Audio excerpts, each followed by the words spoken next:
when you're starting something new, I think it's very beneficial to have training wheels. But I also think it's very beneficial to say, okay, but when I get to blank place, I'm going to take these training wheels off, because if I don't, it looks like I'm winning, but I'm not getting any better. Kevin was ready to take off the training wheels. And now he believes in himself more. But if he had taken the training wheels off too early and bombed it, he would have believed in himself less. So you got to time this right, and that's a whole art in and of itself. Next Level Nation, welcome back to another episode of Next Level University, where we help you level up your life, your love, your health, and your wealth. We hope you enjoyed our latest episode number 1490, the 2 keys to getting what you want. Today, for episode number 1491, you're supposed to take the training wheels off. It was a wise man who once told me, Kev, when it looks like we're losing, we're actually winning. And that wise man was Alan H. Lazaros. H, well done. Yeah, I couldn't. I really took a risk on that one. Higgins. 1 out of 26. I knew I had a shot. And I was always like, I don't know what you're talking about, man. Like, what do you mean? That doesn't make any sense to me. When you're losing, you're winning. I don't think so. Every game I was losing that I lost, I didn't win. I lost it. By definition, that's how it worked. And I started to understand over the years by working with Alan that usually that as long as you are constructively losing, you're probably actually winning in the long run. Intentionally losing. And we can kind of define that. But you're not intentionally losing. You're losing with intention. There you go. Strong. Yeah, I don't know how else to say it. It's like, by the way, real quick, are there 26 letters in the alphabet or 24? There are 26 letters in the alphabet. Are you certain? Yeah. Okay. I think so. I learned something today. Yes. Hey, Siri, how many letters are in the alphabet? 26. 26. Strong work. I don't know why I thought 24. I'm a weirdo. You can leave a few out. I mean, nobody really uses some. X. Which one would you get rid of? X? Yeah. Probably X. I love X. That's a math Xylophone. thing. Yeah. Solve for X. Not for me. No. Pass. Get rid of X and I won't have to solve for anything. Super important. Yeah, it is. Okay.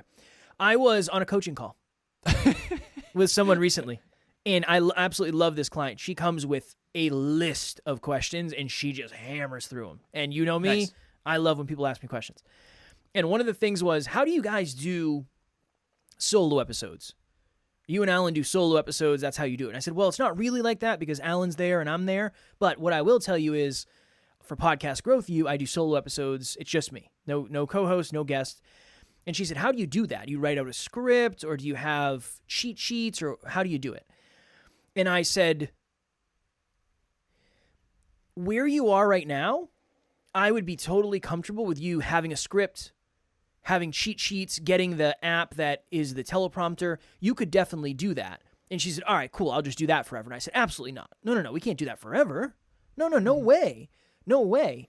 And she said, why not? And I said, because if we get into that behavior, you're going to get to the point where you're going to be giving a speech or you're going to have an opportunity to interview someone live or you're going to have the opportunity to do a live podcast somewhere and you're not going to have the training to actually succeed. I said, at some point, we have to take the training wheels off.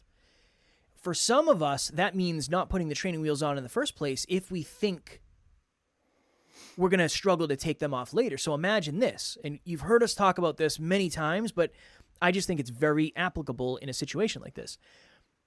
If you've never posted on social media before, putting a filter on your picture might be a training wheel. It might be a railing. It's going to be hard to go back from that, though, because those things make you look so damn good. You don't even look. Yeah. If you don't even look like yourself, it's going to be really, really hard for you ever to go back. Mm-hmm. If you've ever photoshopped yourself, there's an account I follow. I don't remember his name, but he's a fitness guy, and he literally finds people who photoshops their profiles and calls them out. And it's wild to me because it makes you wonder how long have they been photoshopping their pictures, and what would they do if they? I think it's too deep now. They've done it for too long where they can't take the training wheels off. So I think this is a powerful conversation because now more than ever, there's a million ways to put training wheels on whatever you're doing. My next episode for Podcast Growth U is talking about AI. So if you're out there, I'm sure you've heard of AI and Chat GPT and all those wild things that are happening. And I wanted to do an episode on the training wheel / railing should be a supplement, not the main course. If you wouldn't do it without the training wheel, I would suggest the training wheel might be too big. And what I've seen and just recognized in time is if you know someone who doesn't know how to ride a bike right now, it's very, very challenging, and it takes a very high level of humility for someone who's 27 years old to put training wheels on a bike to learn how to ride, because it's almost too late for them to put the training wheels on and then have to take the training wheels off. So that was really my thought for this episode. The main thing is when you're starting something new, I think it's very beneficial to have training wheels. But I also think it's very beneficial to say, okay, but when I get to blank place, I'm going to take these training wheels off, because if I don't, it looks like I'm losing. It looks like I'm winning, but I'm not getting any better. And I always use this as an analogy or an example with clients where I say, don't over edit your podcast. Don't edit out every every pause. Don't edit all of that out, because it doesn't create the necessity for you to get better. And when you go on another podcast, when you go on stage, there are no edits. I'm okay with you having a safety net, but eventually it's going to get to the place where you're playing at a level where there are no safety nets. So we have to prepare you for that ultimately. Yeah, the editing the ums and the likes and the you knows out of your podcast is a short-term win for a long-term loss. What we've done is not edit those things out, which I know was a short-term loss for sure, for a long-term win, because now instead of editing them out, we worked on not saying them. And now we say way less filler words than we used to. And so that's just one example of the thousands of examples of what's referred to as the challenge skills sweet spot. Kevin and I interviewed a man named Stephen Kotler. He wrote a book called The Art of Impossible back at the tail end of 2019. And this book is essentially about how to do the impossible. It's a peak performance book, neuroscience. It's talking about how do the best people in the world become the best in the world. And Kevin and I interviewed this person, and we talked about what's called the challenge skills sweet spot. And what Stephen Kotler and all the research shows is that the people who become great at what they do always stay in their own unique challenge skills sweet spot. In other words, when you're doing a task, like me with recording this right now, I'm not so far outside my comfort zone that I'm freaking out, but I am far enough outside my comfort zone that it's a little bit of a challenge. And so when you use the teleprompter at the beginning, maybe that's within your challenge skills sweet spot. But eventually you have to outgrow that. Eventually you have to try without it. And so Kevin and I, we were headed to Toronto from Milwaukee. Our flight got canceled, so we ended up driving from Milwaukee to Toronto, which was a trip. It was a trip. And when we got to Toronto, we were supposed to interview Evan Carmichael on his YouTube channel. You know how big his channel is now? It's like 3.3 million, 6 million maybe? or something. I'm not sure. Over 3. It's coming up on 4 million. He's on his road to 10 million, what he calls it. So it's a big channel and it's a big deal. And we're nerves, right? I wasn't super nervous, but a little bit, and Kev was pretty nervous. Not calling you out, just being honest. Always. Okay. I always am. Okay. So we were going to do back-to-back interviews, 4 different interviews, lights, camera, action, go, and there's no break. So there's no like, okay, that was a good 30 minutes. Let's do another 30 minutes on a different topic. So we had 4 topics picked out. We ended up only doing, I think, 3 because one of them went over. Yeah. But I remember prior to it, we stayed in this hotel where you had to basically drive like 6 levels deep underneath this building in order to get in there, which was that I was nervous about. Didn't like that at all. I was claustrophobic as hell.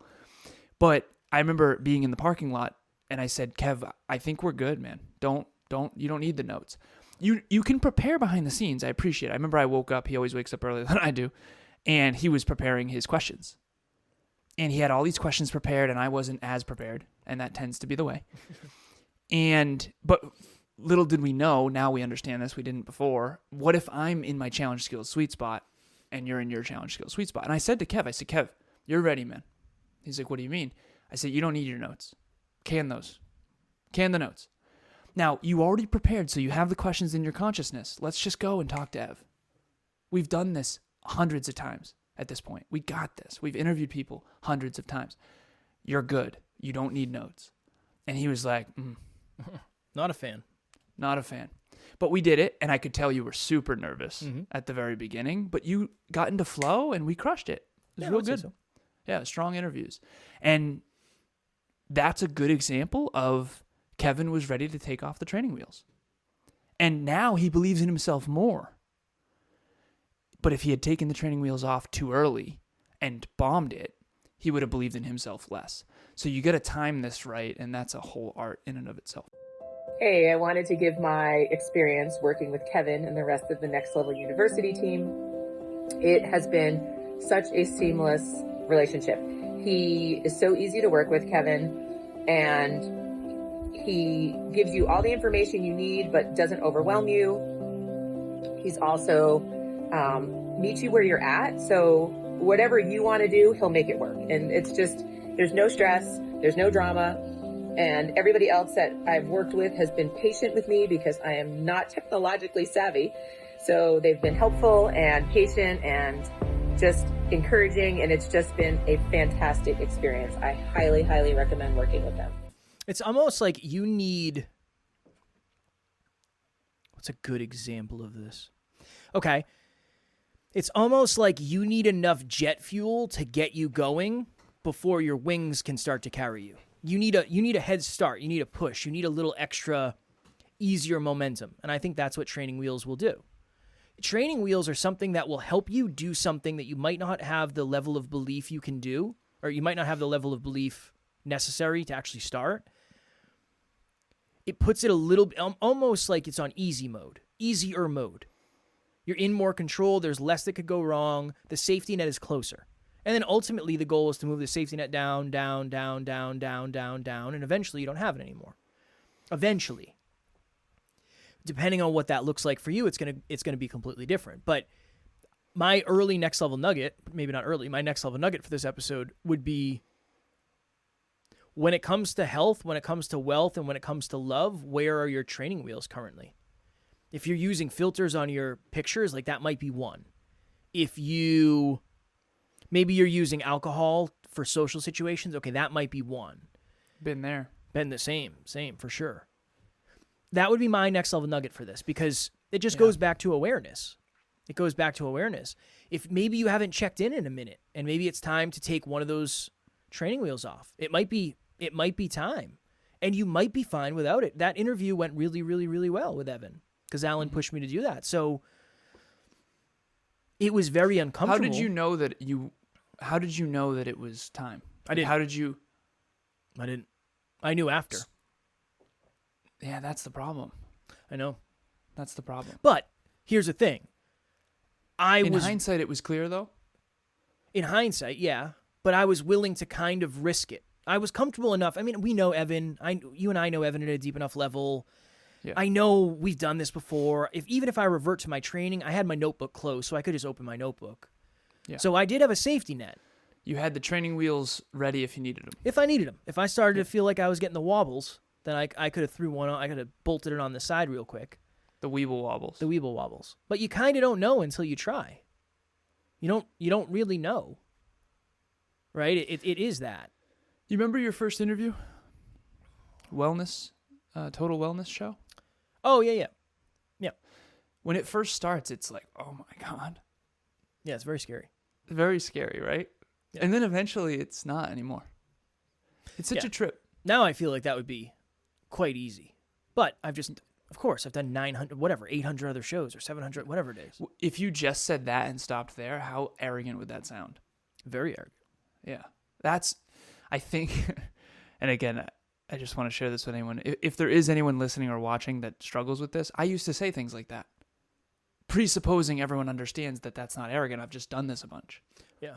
You know, when I say I could get into MIT, and I feel like I could get my PhD from MIT. I remember I was around the Thanksgiving table a couple years ago, and Emilia and I are considering going to MIT. for our PhDs in neurotechnology. And Sounds they're terrible. like, you really think you can get into MIT? And I was like, yeah, of course. But I didn't understand that sounds arrogant. It's like, no.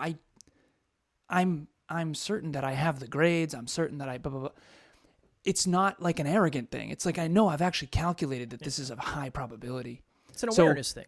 It's an awareness thing, yeah. But to bring it back to the original episode, I didn't start there.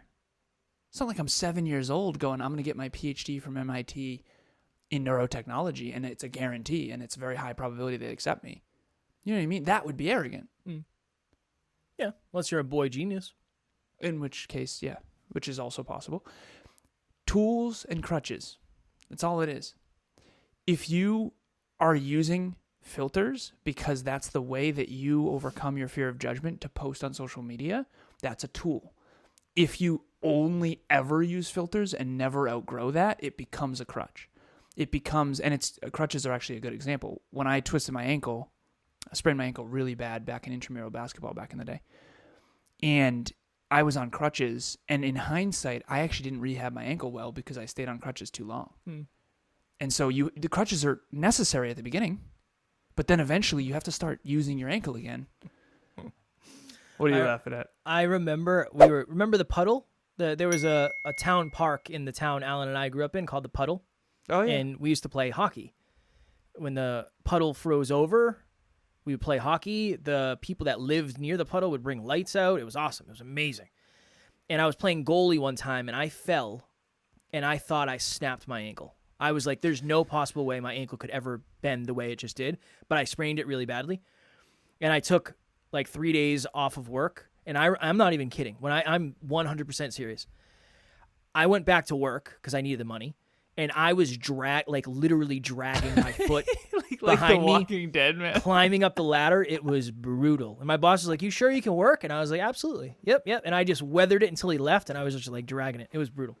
Kev, Brutal. You have too many of those stories, man. Brutal. What's the one of your pinky or something that you just kept going or whatever? If you look, see how small this pinky I broke. I broke this pinky when I was playing football. I just never got it fixed. I just never did anything about it. Just never did anything about it. No, I've You definitely reckless, man. I've definitely held my health over my head for a long enough period of time. All right, next level nugget before we go. If you don't overcome something, it hovers over you forever. If you don't overcome the crutch, it then becomes an insecurity. That is my next level nugget. Well said.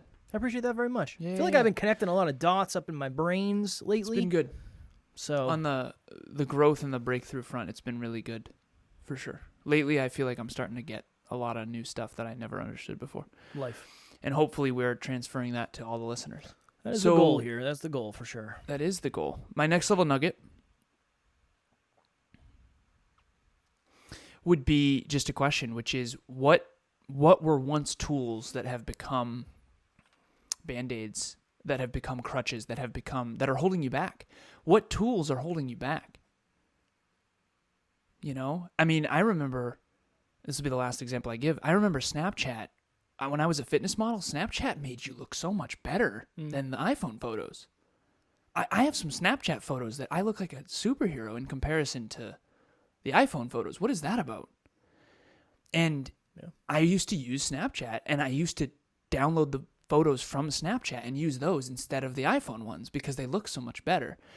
That's just the reason why that's detrimental, is because you're going to think you look better than you really do, and therefore maybe not dial in as much as you would have. I know that's an extreme example, but at the end of the day, what tools have become crutches? That's my next level nugget. Next level nation, if you feel like having more supportive people, more growth-minded friends would be beneficial to you, please join our private Facebook group, Next Level Nation. As always, I think the community aspect of our growth is so important. And if you don't feel like you can be yourself around certain people, it's going to be very hard for you to value yourself at a deep level. So the link will be in the show notes. We'd love to have you in there. You are more than welcome. And if you feel like you're struggling, directionless, you just feel kind of like you're stagnant or stuck, you don't really know what the next chapter looks like for you, reach out. I will help you gain clarity.